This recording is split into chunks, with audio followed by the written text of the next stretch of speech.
Түркістан облусунун индустриалдык парктарында 152 долбоор ишке ашырылмакчы. Алардын инвестиция көлөмү болжол менен 213 миллиард теңгеге бааланган. Аймакта жалпы аянты 225,5 гектар аймакты ээлеген 22 өндүрүштүк аймак куруу пландаштырылган. Индустриалдык аянттарды өнүктүрүү үчүн атайын жол картасын бекитүү көздөлүп отурат.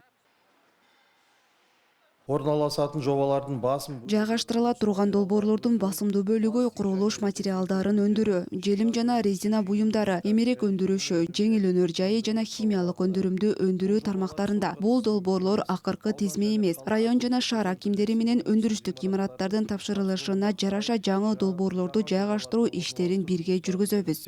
жүргүзөтүн боламыз. Бүгүнкү күндө Казакстанда 17 атайын экономикалык жана 66 индустриалдык аймак иштейт. Аларга салынган жеке инвестициянын көлөмү 6 триллион теңгеге жакындап, 860 долбоор ишке ашырылды.